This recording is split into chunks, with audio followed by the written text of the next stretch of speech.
stunt that if you're going through a wall or a window, there's supposed to be a pad on the other side, and sometimes there is, sometimes there isn't, you know. So you're in midair going, oh, they forgot the pad. This is going to be so painful when I get down there.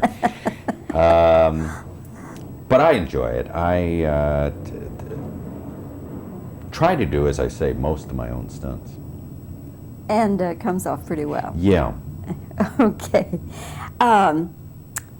Let's see now. Oh, one other question I wanted to ask you. Jonathan Winters doesn't work that much anymore. Mm-hmm. So did he do it because of friendship or what? I've worked with Johnny before, and I understand Johnny. I think that good comedians have the ability to shut up or to lead people into situations. So when I write for Jonathan or write for Don Knotts or those people, I know how to write them. I know them so well that I know how to write them into a situation where they're good. With Jonathan, I did a sketch one time. There was a written sketch, and Jonathan doesn't do written material because he's much more inventive than to read this material, and he's also going to build on it a little bit. So I said, look, forget this. Give me a table, take apart an M1 rifle. I will be a drill instructor in the Marines, and he'll be a private, and I will tell him to put this rifle together. And we did 11 minutes of what I considered one of Johnny's better bits, because I knew how to make him work with that rifle. Put that together. Yes, sir, yes, sir, yes, sir. Do you ever had anybody in the Army? Yes, sir, I had a cousin in the Army. You shoot squirrels in the tree. And just kept him going and firing at him. So in the movie, I said, I just want you to say, do you have a spare tire? And you say it as many times as you want, in as many different ways as you want. And he said it probably about 40 or 50 times. And each time he said it, it got funnier. So that, got a spare tire? Got a spare tire. And the more he said it, the more we laughed. So we could only use about 5 of them because one of us would just laugh every time he said it. He has such a marvelous face and a marvelous attitude about comedy. But he doesn't work too much. Because I guess in a sense people really don't understand him, that he really has to be a free agent almost. And you just give him something, give him a hat. He could walk in this room and talk from now until you want to go home, and you would not hear anything repeated.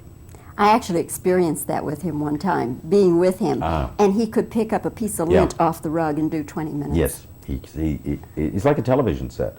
You look at him for a while, and then you walk away, and you have a cup of coffee, and come back, and it's still on. Well, Tim, again, let me tell you how much I enjoyed The Long Shot. Thank you. I'm glad to hear that. I kind of did, too. And I hope it does really well. Well, if not, you enjoyed it. That's all that counts. All right. Thank you, Tim. Thank you. I never had anybody. University in Ohio, which is a very exclusive school. It's almost equal to Vassar, as a matter of fact. And her mother wanted her to marry a doctor. That's why she was sending her there. So obviously she's not going to marry a shoe salesman like myself.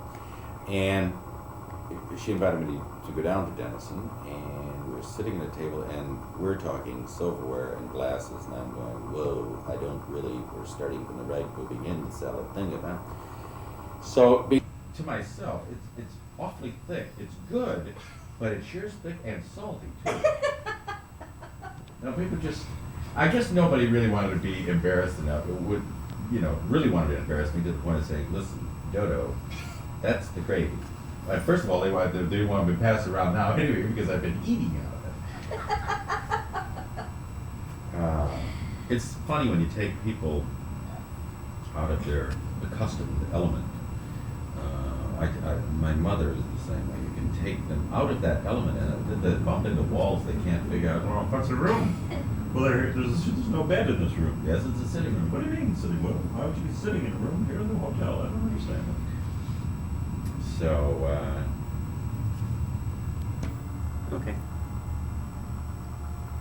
Now, some of these questions I haven't asked you, but I'm remembering your answers, so that tends to unnerve people a little when I come with the question that she didn't ask me that. Okay, all right. Are any of these people, these characters, based on real folks? None that I know of. Now, you and Harvey Korman, of course, have been friends for years, or enemies, depending on who's getting the bigger laughs, right? That's true, yes. He's too tall to be funny. What is the best day you've ever had at the track? $11, to be honest. It wasn't 4,000. 11. I lied. I can't keep like a schmuck, right? Big time gambler. And the worst? I lost 4,000. Hold it back.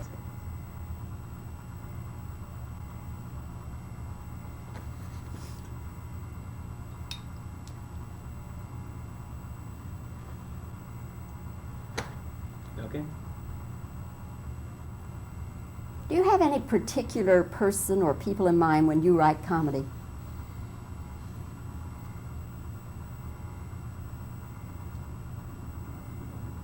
When you go to the track, how do you pick the horses? Salty crystal ball.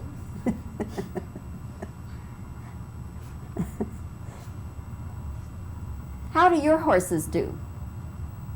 Awful. I'll ask that another way too. Currently, how are your horses doing? Actually calling them How did you get Jonathan Winters interested? Because he doesn't work that much.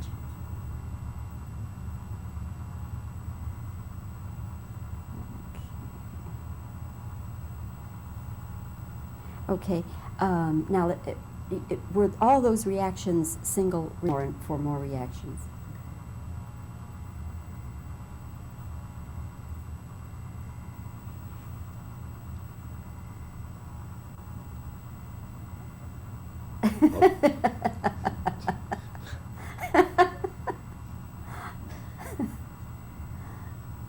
Scares me when she does that. Hey, man.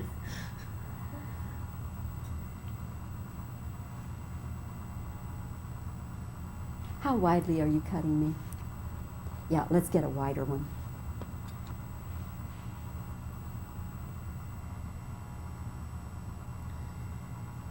This actually makes sense to do it this way. Most of the time, they really don't go together, but when you're asking the question, because most of the time it's just reactions. It's like the dog in the back of the car.